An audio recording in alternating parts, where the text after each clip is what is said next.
আসসালামু আলাইকুম। আশা করি সকলে ভালো আছেন। আজকে আমরা জানবো টেলিকম সার্ভারের কিভাবে আমরা অ্যাকাউন্ট খুলতে পারি। তো আপনারা অনেকে ম্যানুয়াল টেলিকম সার্ভার ইউজ করতে পারেন। তো তারা কিভাবে একটা অ্যাকাউন্ট সুন্দরভাবে খুলবেন A to Z আমি আজকে এই ভিডিওতে আপনাদের দেখাই দেব। আপনারা যখন টেলিকম অ্যাপটা ইনস্টল করবেন বা ওপেন করবেন তখন আপনাদের সামনে এরকম একটা ইন্টারফেস শো হবে। প্রথমে আছে user name, number, email, password. User name অপশনে আপনার নামটা বসায় দিবেন। এরপর নাম্বার অপশনে আপনার একটা ফোন নাম্বার বসিয়ে দিবেন 11 ডিজিটের।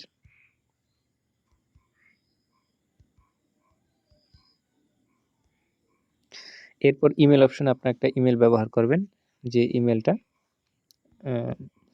যে ইমেল দিয়ে আপনি মাত্র একবারই অ্যাকাউন্ট করতে পারবেন।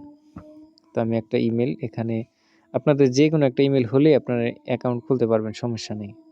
যদি ইমেল খোলা নাও থাকে তারপর একটা ইমেল এখানে যদি লিখে দেন সুন্দরভাবে, সেক্ষেত্রে আপনারা অ্যাকাউন্ট খুলতে পারবেন। আমি যেরকম দিলাম ishaq12@gmail.com gmail.com। এরপর পাসওয়ার্ড বসাই দিলাম এখানে। পাসওয়ার্ডটা আমি বসালাম 6 ডিজিটের। অবশ্যই আপনারা সংখ্যা ব্যবহার করবেন। এরপর রেজিস্টার অপশনটা ক্লিক করে দিলাম। এরপর এখানে আপনারা কি করবেন, এখানে 4 ডিজিটের আপনারা 4 সংখ্যার পিন নাম্বার ব্যবহার করবেন। আমি যেরকম 4 সংখ্যার একটা পিন নাম্বার ব্যবহার করলাম, এরপর সাইন অপশনটা ক্লিক করলাম। তো আমার অ্যাকাউন্টটা কিন্তু সঠিকভাবে ওপেন হয়ে গেল।